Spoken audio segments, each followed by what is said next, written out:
Hi everyone, this is Marina, the Trader Chick Villatoro, and I am giving a recap for February 7th. So here is where the market opened at, well, it says 8:30 my time. I'm 1 hour behind Eastern, so this is 9:30. But what I start to do is the first 15-20 minutes is pure watching, prep, understanding what's happening, drawing in the areas. This is obviously a very significant area, correct? This was a support area from the night before, and usually when there's a strong area like this and it's been hit 1, 2, 3, 4, 5, 6, 7, 8, 9, almost 10 times, chances are it could come back and hit me later on when the market is in full swing.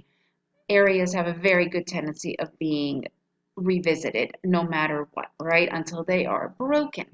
So here I am in the opening market, and even though there was a pretty strong push up, by the time it opens, it's pretty weak here, and there's already a pivot here and a couple of other pivots. So I draw in my line and then I watch it go. And obviously it did not break it too hard, right? It barely broke it. So at this point, I'm kind of just sitting and watching to see what's going on. And it's just hitting and hitting and hitting. And it's a pretty strong resistance area now. Resistance area is a ceiling.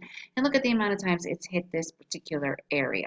In the meantime, I'm also extending the support area, even though it was from yesterday. Like I said, the market has a very good tendency of hitting it and bouncing off of it. So here, finally, the resistance area stops and we have a strong push down.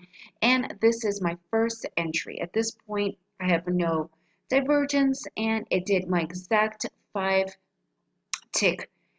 I entered here, got profited there. I have a 5 tick stop and it never even passed there. So it was a nice, really quick movement, and then it showed me that it was going up. It even changed direction here and here, and it didn't, right? So for me, I call this a failure trade. I'm now looking for failure trade, which means that it failed to change direction and continued on. These are one of my favorite trades, and this, I took it pretty aggressively from this 233 to here. I only go for about 4 ticks on 233s and bam, out. Continued, but I was good with this. I wasn't really paying that much attention because I had other things going on. So I just had my automatic strategy in, which is the ATM strategy.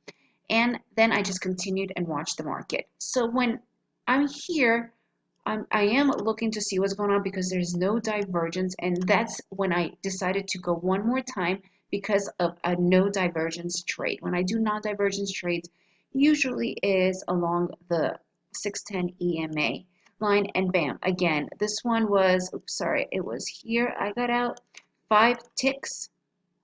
I got out, sorry, 4 ticks, 1 point. I got out right there. And even though it flew down, I was good because at this point I saw this pivot and I saw this divergence and I didn't want to be bothered with it. So this is an interesting point, right? Like I said, the market has a tendency to retest areas, and look what happened here. Bam, it hit the support area from yesterday and it bounced right off. At this point, there's a double bottom. It's already way past lunchtime. I was completely done.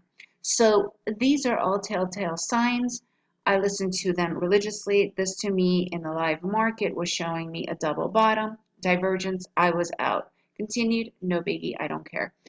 So right here, at this point, I had 5 ticks plus 4, that's 9, plus another 4, that's 13 ticks, that's 3.25 points. You're good, right? So this is pretty much how the market moves. You really need to focus on what the market is telling you with these bounces back, with the pivots. It's really crucial, and it's just always better to be safe than sorry, right? Yeah, I could have looked in to get here around here, but I'm glad I didn't because it would have totally stopped me out.